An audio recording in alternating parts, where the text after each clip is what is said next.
الحمد لله ولا إله إلا الله گرامی السلام علیکم ورحمۃ اللہ وبرکاتہ۔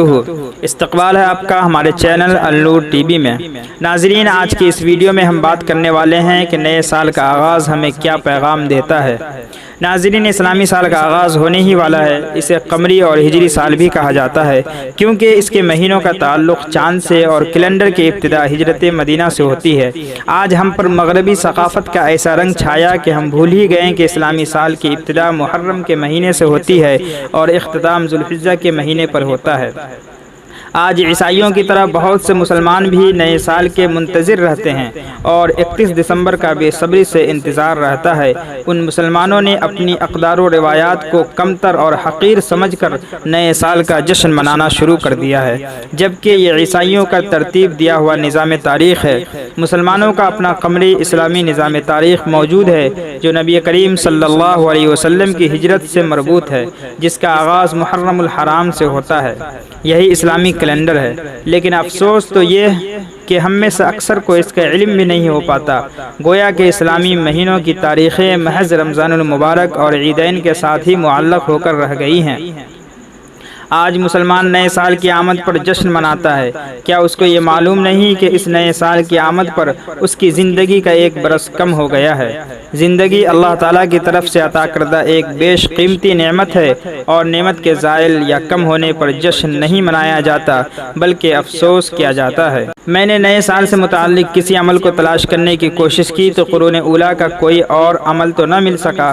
البتہ بعض کتب حدیث میں یہ روایات نگاہوں سے گزری کہ جب نیا مہینہ یا نئے سال کا پہلا مہینہ شروع ہوتا تو اصحاب رسول صلی اللہ علیہ وسلم ایک دوسرے کو یہ دعا سکھاتے اور بتاتے تھے: اللہم ادخلہ علینا بالامن والایمان والسلامت والاسلام ورضوان من الرحمن وجواز من الشیطان۔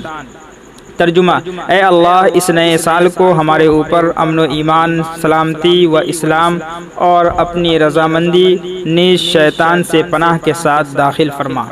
اس دعا کو پڑھنا چاہیے۔ نیز اس وقت مسلمانوں کو دو کام خصوصاً کرنے چاہیے، یا دوسرے الفاظ میں کہہ لیجئے کہ نیا سال ہمیں خاص طور پر دو باتوں کی طرف توجہ دلاتا ہے: نمبر 1 ماضی کا احتساب، اور نمبر 2 آگے کا لاحق عمل۔ جہاں تک ماضی کے احتساب کی بات ہے تو نیا سال ہمیں دینی اور دنیاوی دونوں میدانوں میں اپنا محاسبہ کرنے کی طرف توجہ دلاتا ہے کہ ہماری زندگی کا جو ایک سال کم ہو گیا ہے اس میں ہم نے کیا کھویا اور کیا پایا۔ ہمیں عبادات، معاملات، اعمال، حلال و حرام، حقوق اللہ اور حقوق العباد کی ادائیگی کے میدان میں اپنی زندگی کا محاسبہ کر کے دیکھنا چاہیے کہ ہم سے کہاں کہاں غلطیاں ہوئیں، اس لیے کہ انسان دوسروں کی نظروں سے تو اپنی غلطیوں اور کوتاہیوں کو چھپا سکتا ہے لیکن خود کی نظروں سے نہیں بچ سکتا۔ اس لیے نبی کریم صلی اللہ علیہ وسلم کا ارشاد ہے کہ حاسبوا انفسکم قبل ان تحاسبوا۔ ترجمہ: تم خود اپنا محاسبہ کرو قبل اس کے کہ تمہارا حساب کیا جائے۔ نمبر 2 آگے کا لاحق عمل تیار کرنا۔ اپنی خود احتسابی اور جائزے کے بعد اس کے تجربات کی روشنی میں بہترین مستقبل کی تعمیر اور تشکیل کے منصوبے میں منہمک ہونا ہوگا کہ کیا ہماری کمزوریاں رہی ہیں اور ان کو کس طرح دور کیا جا سکتا ہے۔ دور نہ صحیح تو کیسے کم کیا جا سکتا ہے۔ انسان غلطی کا پتلا ہے، اس میں غلطیاں تو ہوں گی ہی۔ کسی غلطی کا ارتکاب تو برا ہی ہے ہی، اس سے بھی زیادہ برا یہ ہے کہ اس سے سبق حاصل نہ کیا جائے اور اسی کا ارتکاب کیا جاتا رہے۔ یہاں ایک اور بات قابل غور ہے کہ مسلمانوں کا نیا سال جنوری سے نہیں بلکہ محرم الحرام سے شروع ہوتا ہے، جو ہو چکا ہے یا ہونے ہی والا ہے، اور ہم میں سے اکثروں کو اس کا علم بھی نہیں ہے۔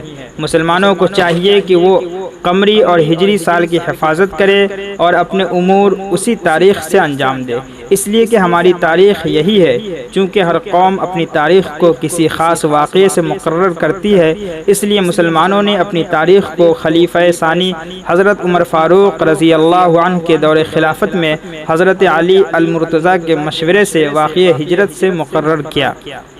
آخر میں دعا ہے کہ اللہ تبارک و تعالی ہم سب کو غیروں کی مشابہت سے بچائے اور آقائے نامدار جناب محمد رسول اللہ صلی اللہ علیہ وسلم کی سنت کی اتباع کی توفیق نصیب فرمائے۔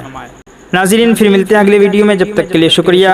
آخر میں یہی گزارش ہے کہ اگر آپ ہمارے چینل پر نئے ہیں تو چینل کو سبسکرائب کیجئے، ویڈیو کو لائک کیجئے۔ اگر ویڈیو فیس بک پہ دیکھ رہے ہیں تو پیج کو لائک کیجئے، یوٹیوب پہ دیکھ رہے ہیں تو چینل کو سبسکرائب کرنے کے ساتھ ساتھ بیل آئیکن کو ضرور دبائیے۔